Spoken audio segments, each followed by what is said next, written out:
des autres parlementaires africains, lesquels ont accordé leur aval pour que la 6e conférence ait lieu à Kinshasa.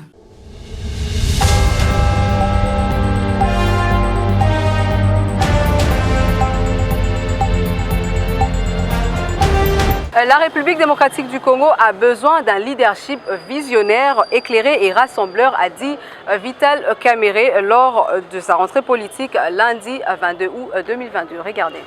Brillante rentrée politique du président national de l'Union pour la nation congolaise, Vital Kamerhe l'a fait ce lundi 22 août en présence de tout son état-major dans sa résidence située sur l'avenue des Ambassadeurs dans la commune de La Gombe. Députés, sénateurs, ministres, un mandataire et cadre de l'UNC était au rendez-vous.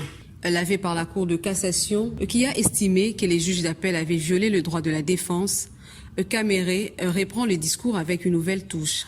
Paroles, actions et périples politiques, l'ancien directeur de cabinet du chef de l'État résume ces 2 dernières années en expérience acquise et qui lui offre une dimension de sagesse. Pour lui, le pardon, la cohésion, le respect des aînés et la reconnaissance de la valeur des jeunes sont désormais primordiales. Dorénavant, Vital Kamerhe s'occupe des rassemblés. Des ambitions pour les futurs, il se propose de bâtir l'UNC afin de construire une nouvelle mentalité politique à tous les niveaux. L'UNC, qui enregistre de milliers d'adhésions à travers le pays, se fixe le challenge de tout rafler aux prochaines élections. Des stratégies seront renforcées pour que le parti joue les premiers rôles. L'ancien directeur de cabinet a salué l'achat de quelques sièges du parti dans plusieurs provinces du pays. Œuvre de différents cadres, il a ensuite encouragé les autres à faire la même chose. Dans son exhortation, il a insisté sur un renouveau comportemental de ses militants. Ces derniers veulent mettre de l'ordre dans le parti. Il nourrit l'ambition de fédérer les grandes compétences politiques de son regroupement. Ainsi, il a relancé la machine en annonçant de réunions de routine, des évaluations et des descentes sur terrain. Au problème de surnombre de candidats aux élections, le pacificateur jusqu'au bout a donné des orientations pertinentes, bien coordonné les choses et évalué les énergies avant la compétition électorale.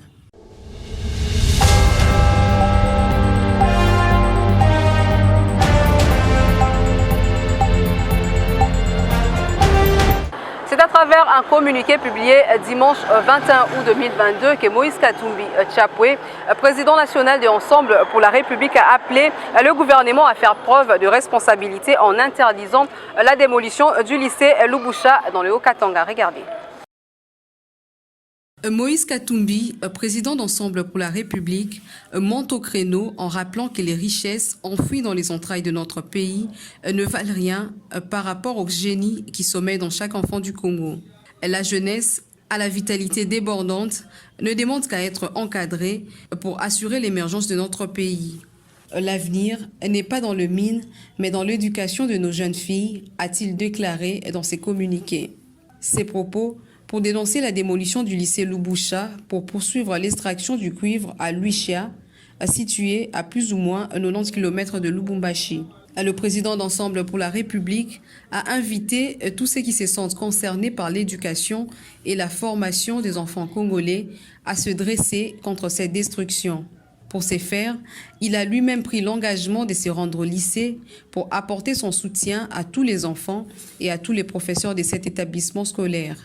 Notons que c'est en 1965 que le Belge Jules Cousin et son épouse avaient construit le lycée Lubusha et en ont confié la gestion à l'Église catholique. Ce lycée est l'un des 3 premiers grands établissements d'enseignement secondaire de la province.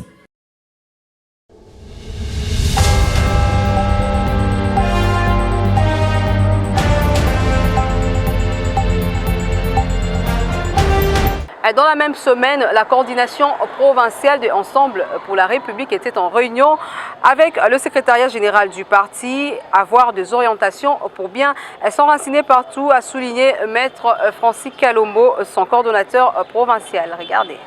Réunion au secrétariat général de Ensemble pour la République ce mercredi 24 août 2022. Elle a réuni la coordination provinciale de Kinshasa que coordonne Maître Francis Kalombo.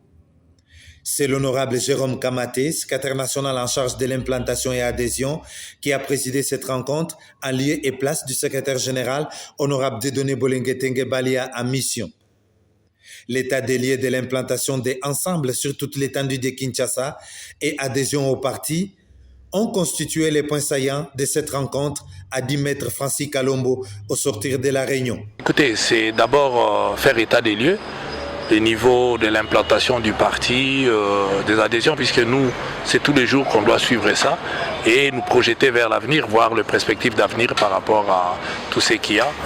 Et comme vous le savez, on est un grand parti politique en République démocratique du Congo. Il est tout à fait normal que nous qui sommes là où il y a le siège des institutions, nous puissions échanger avec le secrétariat général à tout moment pour avoir de la température et avoir aussi des orientations de la part du secrétariat général pour nous permettre de bien nous implanter sur le terrain. Les élections en 2023 se pointent à l'horizon. Est-ce qu'Ensemble pour la République, votre parti, est-il prêt? Oui, nous sommes prêts, mais nous nous préparons pour aussi être à l'heure. Être prêt ne signifie pas être à l'heure, donc nous sommes prêts, mais nous devons aussi nous préparer pour être à l'heure et ne pas être en retard. Et c'est ce que nous sommes en train de faire justement, c'est ce qui a fait l'objet de cette discussion. Rappelons que certaines structures spécialisées du parti ont pris part à cette réunion qui s'est terminée sous une note de satisfaction.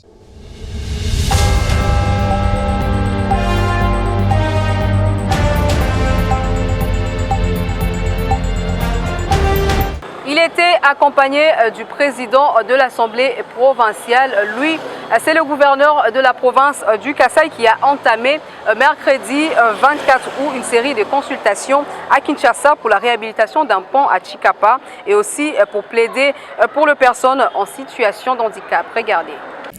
Journée chargée pour le gouverneur du Kasaï, Dieudonné Piémé Toutoukot, accompagné du président de l'Assemblée provinciale. Il s'est rendu au ministère de l'ITPR où il a été reçu par le ministre Alexis Gisaro. Ici, la question des infrastructures du Kasaï a été décortiquée et évaluée sur le point déjà réalisé et ceux qui sont en cours.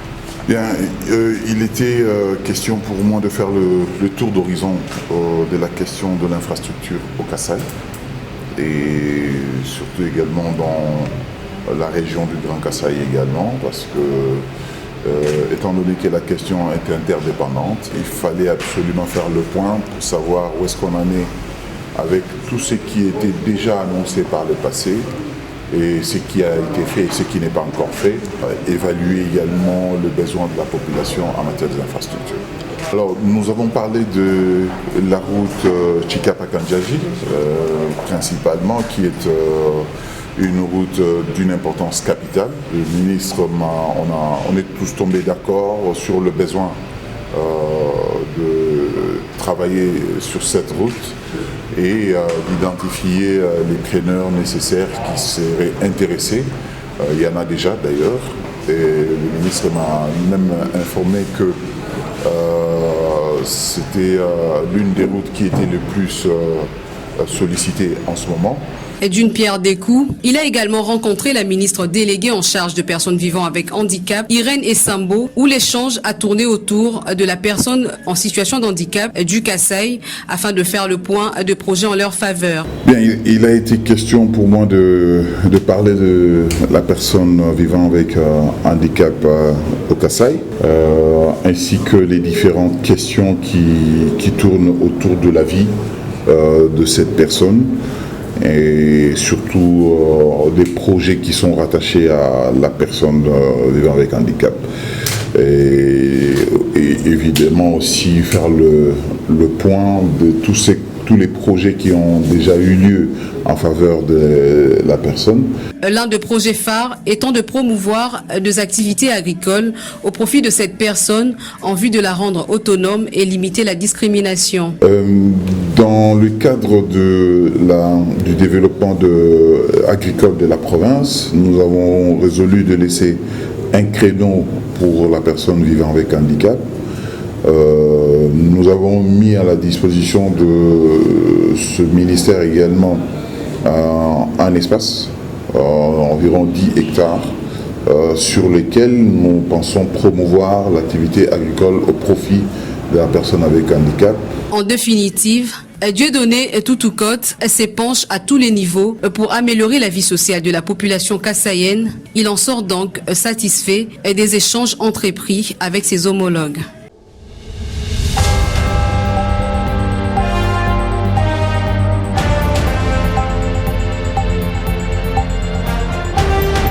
la fonction publique, un agent a été appréhendé jeudi 25 août 2022 avec 34 cartes bancaires qu'il utilisait frauduleusement pour percevoir le salaire de ses collègues. Regardez. Un agent public de l'État qui percevait frauduleusement les salaires des autres fonctionnaires via une détention illégale de 34 cartes bancaires a été surpris ce jeudi 25 août 2022 au guichet d'une banque de la place située à la 7e rue Limitée. Interrogé sur son forfait, le concerné a avancé des arguments fallacieux et non convaincants devant le vice-premier ministre, ministre de la fonction publique Jean-Pierre Liaou. C'est-à-dire ma femme, à Salaka, et moi qui n'ai pas vu la yaka à Dixabio.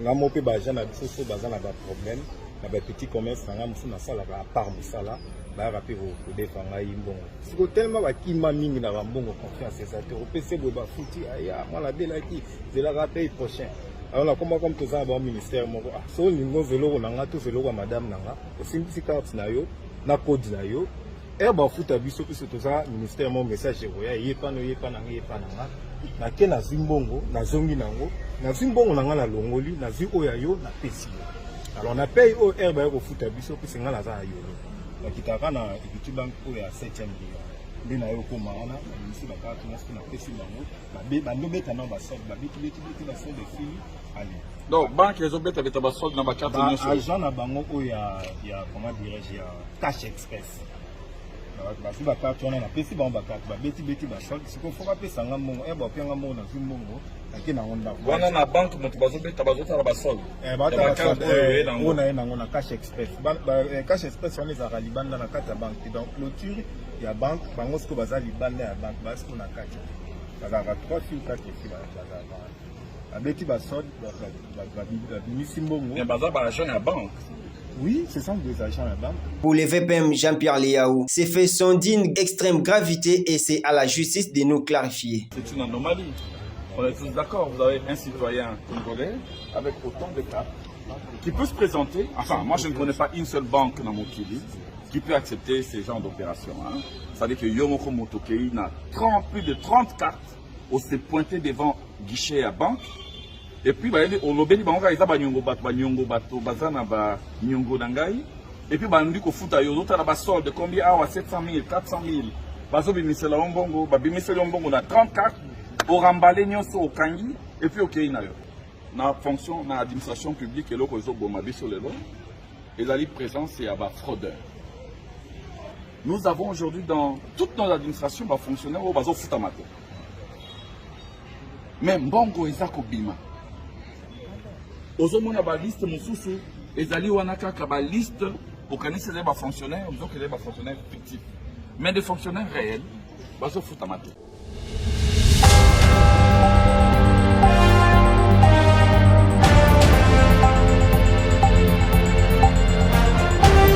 Vous l'avez suivi cette semaine, 14 wagons de maïs provenant de Kanyama KCC sont arrivés à Kananga samedi 20 août dernier. Résultat des efforts fournis par le gouverneur pour minimiser la montée vertigineuse du prix de la mesurette du maïs. Bonne nouvelle pour la population du Kasaï central en général et de la ville de Kananga en particulier. En effet, un train de 14 wagons remplis de maïs en provenance de Kanyama KCC est arrivé à Kananga le samedi 20 août dernier. Un stock qui tombe à point nommé en cette période où les prix des maïs sur les marchés prennent souvent l'ascenseur suite à la rareté. C'est un homme satisfait que devant vous, je me tiens devant vous avec les wagons qui sont remplis de maïs. Ce n'est pas une activité commerciale que nous sommes en train de faire pour que le maïs profite d'abord aux commerçants. Non, on voudra s'assurer que c'est les plus démunis de la population du Kananga qui va bénéficier du maïs qui vient d'arriver. De quoi satisfaire les gouverneurs du Kasaï central, John Kabea, qui voit arriver ces 650 tonnes. Ça fait pratiquement un mois que nous sommes dans les secousses pour la pénurie de maïs. Et le général est arrivé cette semaine en provenance de Kanyama, comme le chef de l'État l'avait souhaité. Mais aujourd'hui, on vient de nous servir avec 14 wagons de maïs. en attendant d'autres convois qui vont arriver la semaine prochaine. C'est-à-dire sur le marché, ça sera même plus très inondé. Et toute la population sera même plus servie sans distinction. Par ailleurs, les services nationaux ne comptent pas se limiter qu'à approvisionner à distance à chaque fois les Kasaï centrales ou d'autres provinces du pays. Voilà pourquoi la construction d'un centre agricole à Katouambi en vue de l'autonomisation du Kasaï central est en marche.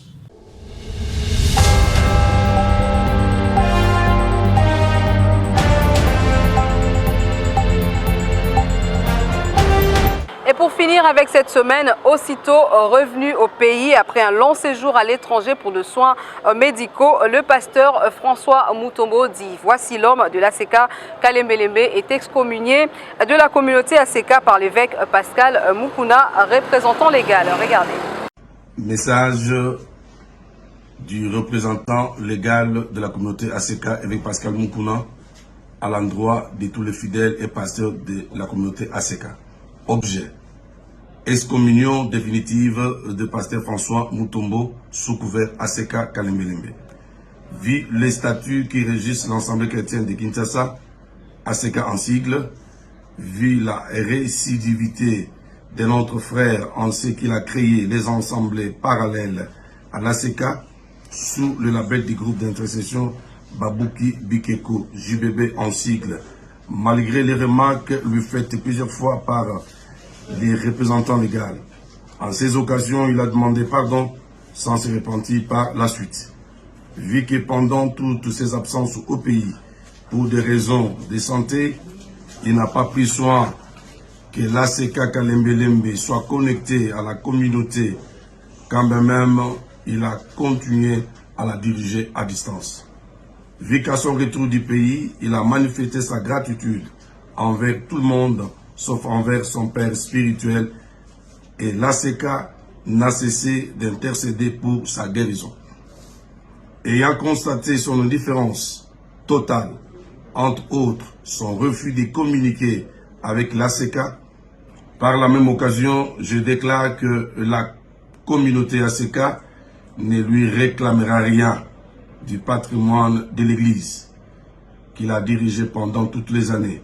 Que Dieu seul reste juge. Fête à Kinshasa le 21 août 2022 avec Pascal Mukuna et représentant légal de la communauté ACK. Je vous remercie.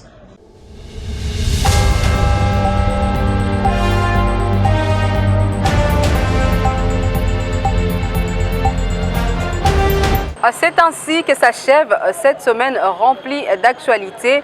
Restez connectés sur nos différentes plateformes Facebook et YouTube.